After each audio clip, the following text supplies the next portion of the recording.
Hello, my science lovers. In this particular episode of ScientistMel Shorts, we will be discussing Inflationary Universe. So let's go ahead and get started.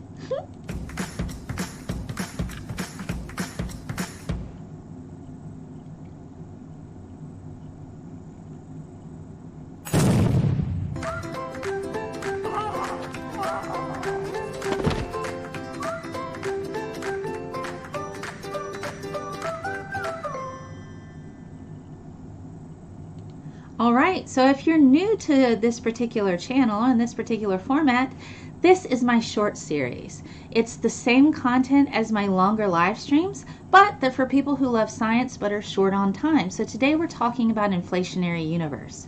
So what I'm essentially going to cover is what it is, how it works, what are any issues associated with that in the Big Bang Theory, and what are the criticisms, because science does get criticized. That's kind of part of the process, and I'm going to talk a bit about that.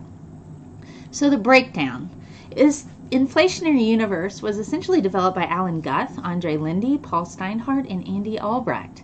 This solves the issues associated with the Big Bang Theory, but it also proposes that this really rapid exponential expansion prior to the Big Bang expansion happened. So for this particular talk, I will be discussing a little bit of information that I happen to find on a website. Now this website is called WMAP NASA. That is the Wilkinson Microwave Anisotropy Probe. So you can Google that and you'll be able to get a lot of the same information I have, and it's a very easy to read website, and it's really not intimidating, so do check it out. Now, many people have heard about the Big Bang Theory. It is exceedingly successful in that it effectively explains all of the black body spectrum of the cosmic microwave background radiation and the origin of our light elements.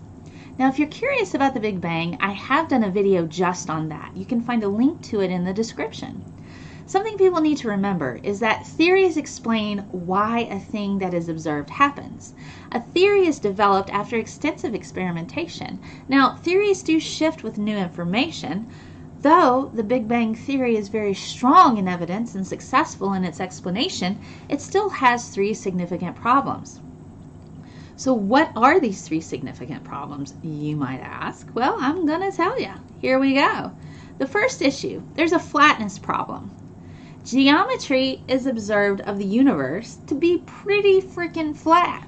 Now, that kind of defies the Big Bang in that the Big Bang says that there are curves. There's a horizon problem. There are regions of space that are too far apart, which also kind of defies the Big Bang rules. I'm going to get into that in just a bit. There's a monopole problem. We don't observe any monopoles. Now, this also defies the Big Bang rules. So, these three different problems I'm going to break down for you. So, let's start with the flatness problem. Through the work of WMAP, the website I mentioned earlier, the geometry of the universe is observed to be nearly flat. Now, the problem with the Big Bang cosmology is that it suggests curvature grows with time. With how flat the universe is as we see it today, extreme fine-tuning of the conditions that in the early days would have had to have happened. Now, this, of course, is an unbelievable coincidence. The horizon problem. There are regions of space that are so far apart from each other in completely opposite directions that according to the Big Bang Theory, they would have never been able to be in contact. We know this because the time it would take for light to travel between them exceeds the age of the universe. However, the uniformity of the cosmic microwave background temperature suggests that these regions must have been in contact with each other in those early days. The monopole problem. Well, we have not observed magnetic monopoles at all. This suggests that they are extremely rare. In Big Bang cosmology, it suggests that copious amounts of these heavy, stable magnetic monopoles should have been produced during the early stages of the universe. Now, since we have yet to observe these, this poses a bit of a problem. So where does inflation theory come in all of this? It offers solutions to the Big Bang problems. It essentially suggests a period of time in a period of extremely rapid exponential expansion of the universe happened prior to that steady Big Bang expansion. Now, during this time of rapid expansion, the energy density of the universe was dominated by this cosmological constant. Don't confuse it with the Hubble constant. This is the constant that was developed initially by Einstein to mathematically fix general relativity. Later on, he admitted to regretting making this mathematical constant because he was wrong. But he was right initially in that the universe expands and contracts. So, scientists have taken this term, and now it's a term that describes a type of vacuum energy that later decayed to generate all of the matter and all of the radiation that's filling the universe as we see it today. Inflation during this time was both rapid and strong. It increased the linear size of the universe, how long it is, by more than 60 e-folds. Now that is about a factor of 10 to the 26th power. If you're not familiar with exponentials, think of a 1 with 26 zeros after it. That's pretty freaking big. A million is 1 with 6 zeros. Well, this is a 1 with 26 zeros. Now, this happened in only a small fraction of a second. Millisecond, nanosecond? We don't know. We're not sure. And that's okay. So, the inflation model is now considered an extension of the Big Bang Theory since it eloquently explains the previous problems while retaining the basic concepts of this homogeneous expanding universe, this well spread out, evenly spread out universe with all of the celestial bodies in it. Now, additionally, the inflation theory bridges essential and compelling ideas in modern physics, including symmetry breaking and phase transitions, all the way to various facets of cosmology. Alan Gunt is one of the developers of Inflationary Universe. Let's hear from him in this video snippet from the World Science Festival on how he describes Inflationary Universe. Here we go.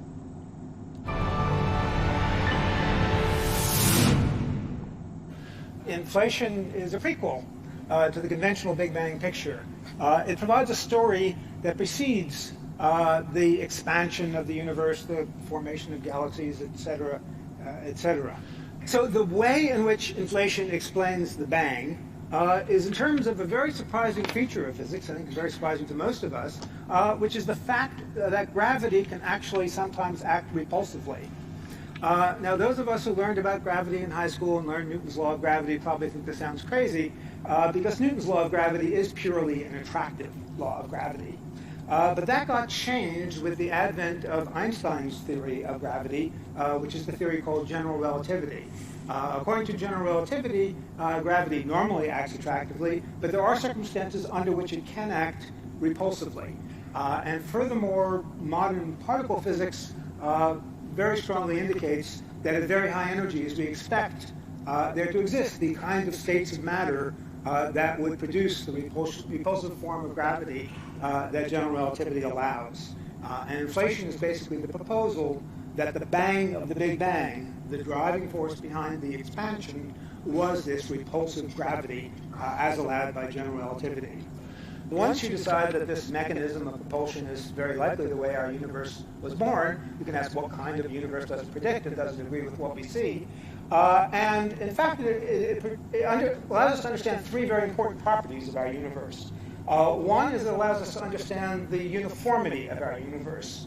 As I think was already mentioned, this cosmic background radiation that has been now measured with incredible precision has fluctuations which are incredibly interesting, and we'll be talking about them tonight.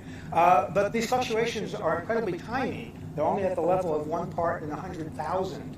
To an accuracy of 1 part in 100,000, the cosmic background radiation that we see is the same intensity in every direction that we look.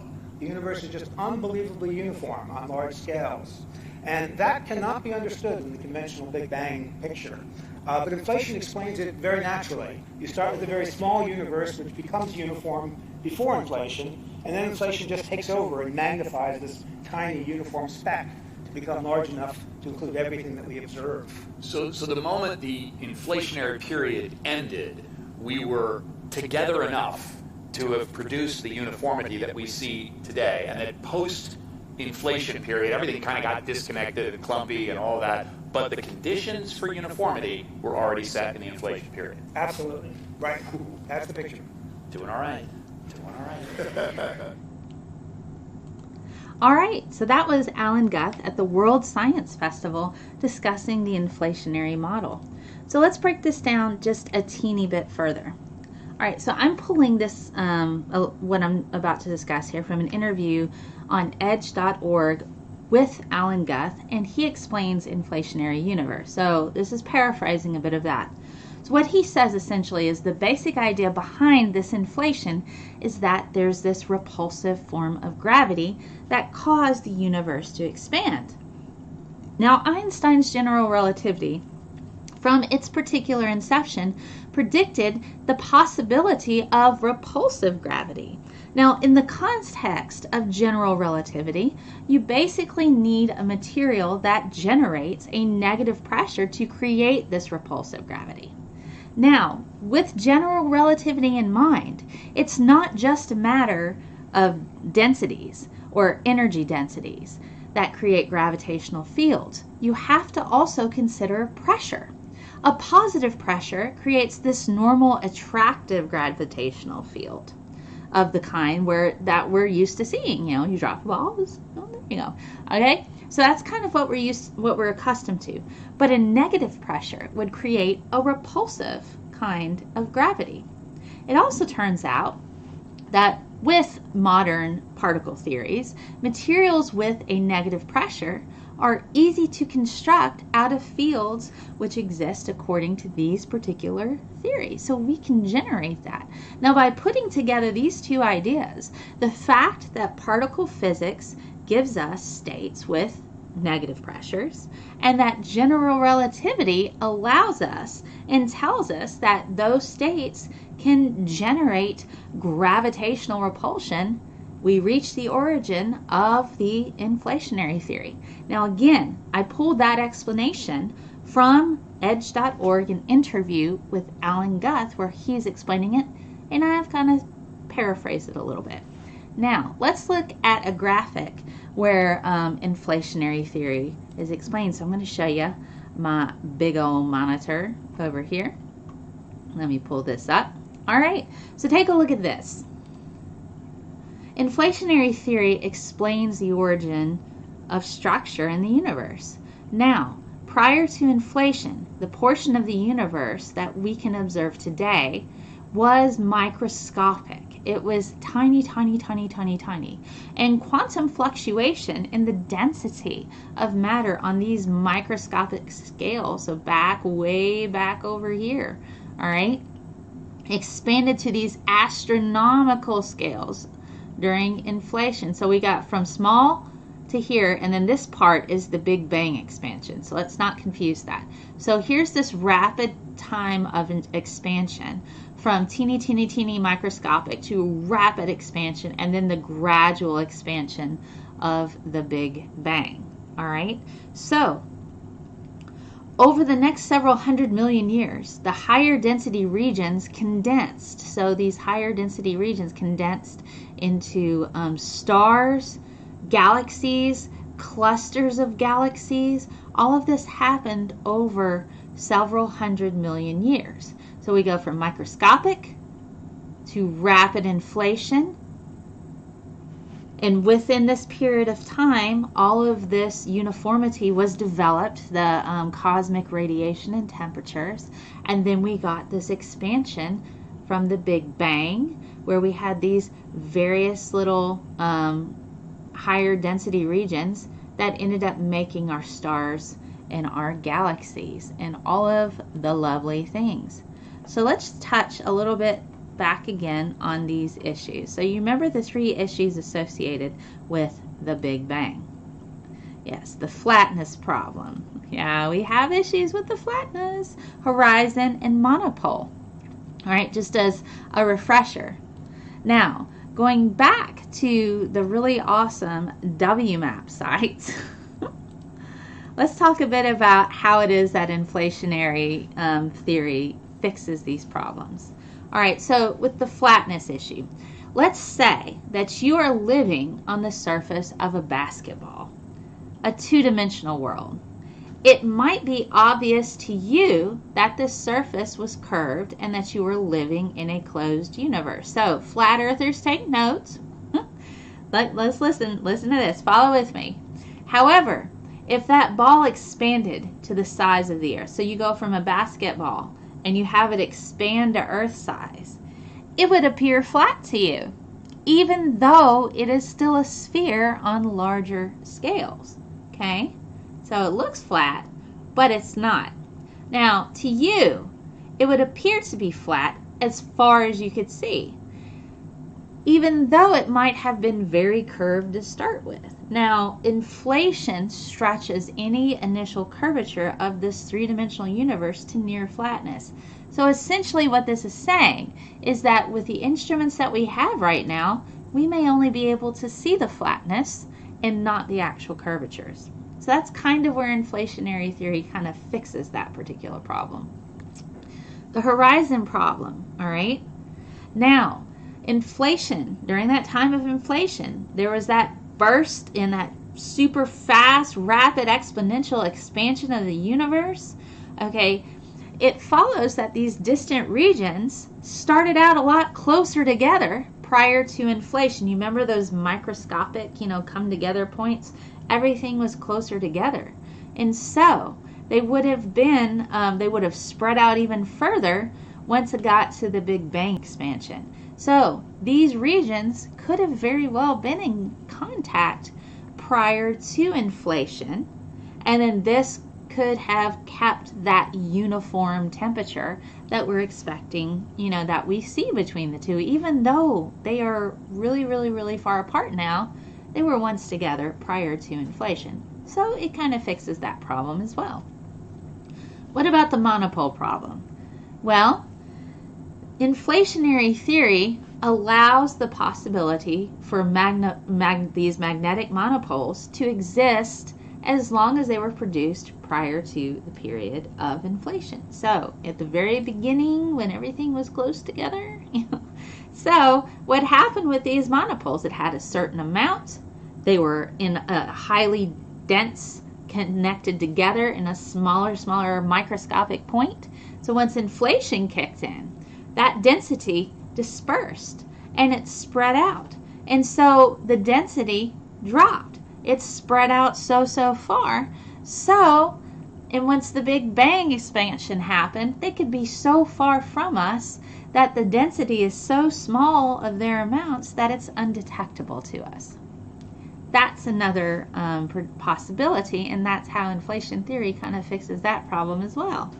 Now, there are some criticisms involving inflationary theory, and one of them is the inability to test whether or not inflationary universe happened. So in 2001, Paul Steinhardt, one of the developers of inflationary theory, has called into question whether it should be seen as valid. In an article with Scientific American, Paul, along with Anna Aegis and Avi Loeb, criticized cosmologists who take this at face value.